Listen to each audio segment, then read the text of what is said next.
Bam. Okay guys, so let's get on this universal subject that is not my favorite.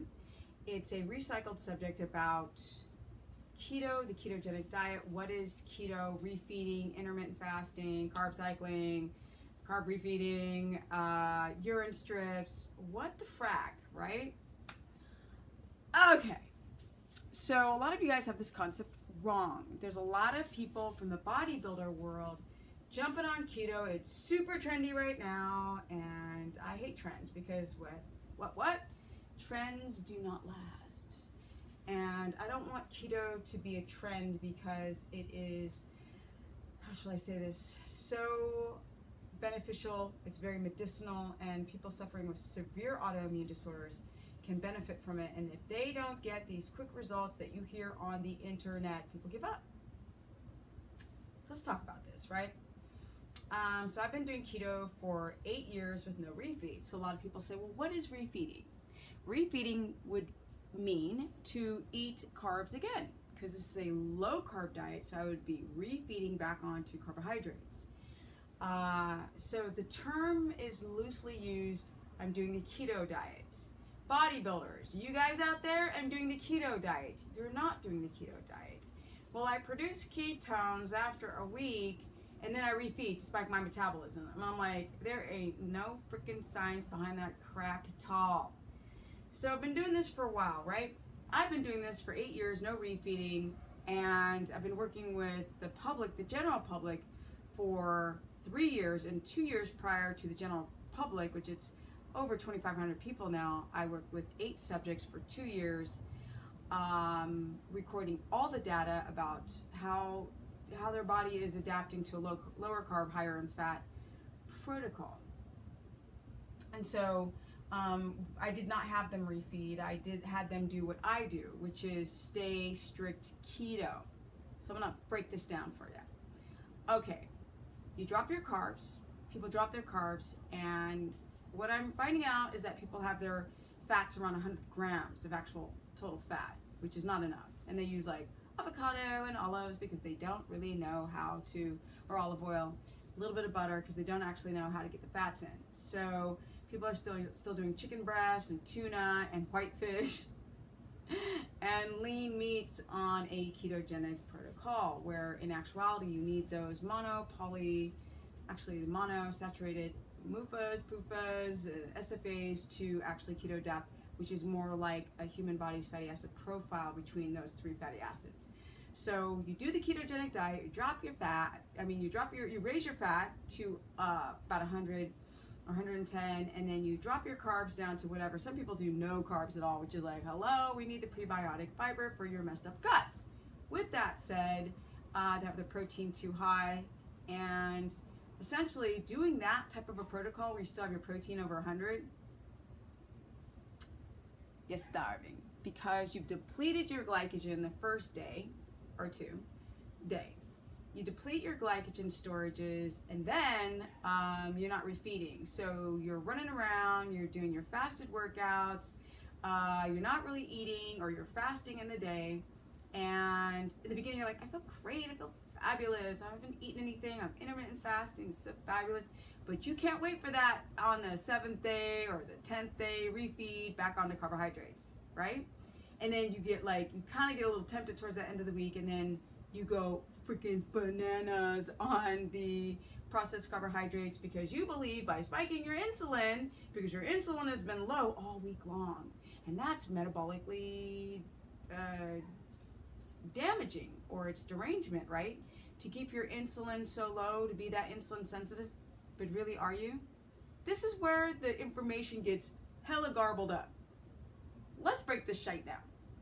Most people who try the ketogenic, okay, so you refeed, you spike your insulin, and that just somehow magically spikes your metabolism. You just get shredded, right? You just get freaking yoked. Okay. I'm trying to stay cool here, guys, even with the sirens outside. All right, let's break this down. Y'all ain't using no glucometer. You're using urine strips, which is incredibly subjective, because if you use a urine strip that you pee on, you are peeing out ketones. People who are highly keto adapted or in nutritional ketosis, which takes freaking months. Listen to the sirens and the dogs barking. Crazy city, I know. People who do that, people who first try, anybody who is not even a ketone, trying to do the keto diet or low carb, high fat protocol, a lot of these people who just, if you're working all day, like this is Hollywood, so you've got movie makers and their crew members who haven't eaten for 6 hours, you're making ketones. But guess what? They're unviable. They come out of your urine. Come out of the urine. So this is subjective, right? You're not using the ketones, and that's why, like you see my earlier videos when I'm a little bit of a loopy-doopy nutcase that y'all think, but I'm actually just excited. I got some energy. That's where the energy comes from, is actually converting those units of fat into a viable source of fuel that can fit within the Krebs cycle and get into your brain and pass the blood-brain barrier, and you are good to go. Now, people who think, bodybuilder community, who think that you are in ketosis that week, you are not. Don't believe me? Go and buy a dual glucometer that can measure glucose and ketones, right? Dual glucometer. You want to test your glucose in the morning fasted on an empty stomach. Yes. Right? You don't want to get up and pee or eat or drink a freaking liter of water. Test your blood values.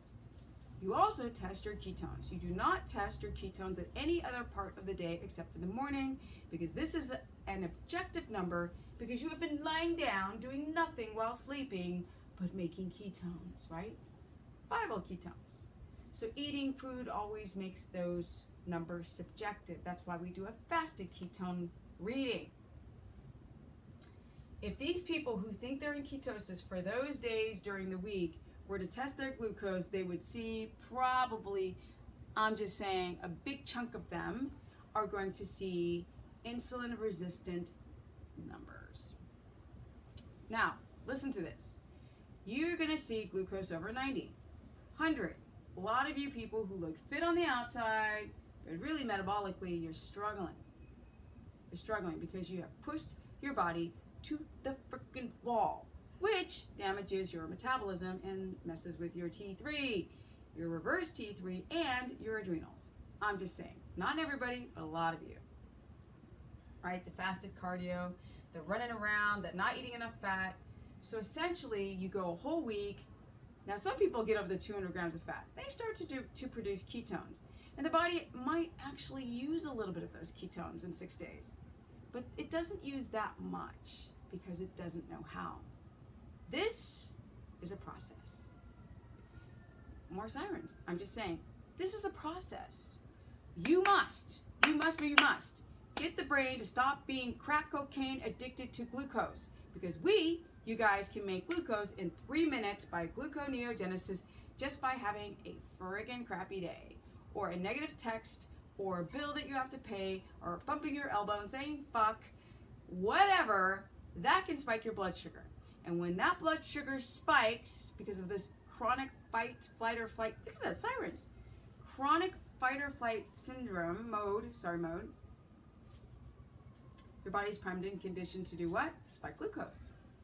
So these people who go a week and have their glucose too high, their body's still running on glucose.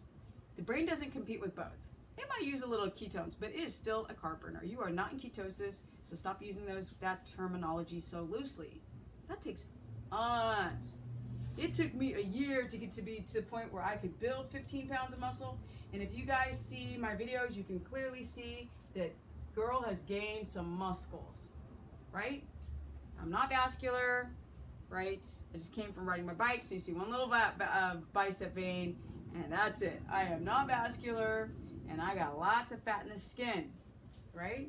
And you can see the shape of my muscles. Everything is just natural. There's a softness to the body, right? Because I am a woman. Estrogen. I love my estrogen because it keeps me in balance with the 3 estrogens, progesterone, and testosterone. When you refeed back on the carbohydrates, that cheat day, what do? You don't spike your metabolism. Here's the thing. In the bodybuilder community, if you're doing a ketogenic diet, you're not in ketosis, that's a stress on the body. So yes, inadvertently, that could really train your insulin to spike even higher, or your glucose to spike even higher, which spikes your insulin. The insulin stacks up in the bloodstream and creates damage, glycation, those simple things. You're basically essentially training your body to store more fat. That's why people refeed. So they refeed, and all of a sudden, they lose all this weight because the body wants the freaking glucose, yo. Yes, now it doesn't feel metabolically locked anymore because you have refed back onto your carbohydrates. It gives the appearance of a metabolic speed up, but really it's because your body's choking for a week, not being in ketosis. You're not in ketosis. You are not.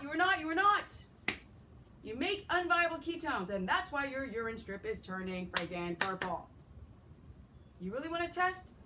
Test your glucose, test your ketones. Know when to test your glucose, because you can test it all day long.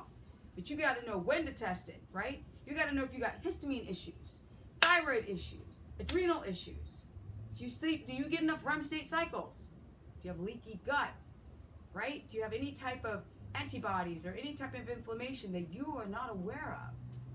And you're running around thinking you're in ketosis and refeeding on a bunch of shit on the 6th or 10th day, spikes your blood sugar real high, you get all the glycogen storages back up in your muscle, you feel full, you look fuller again.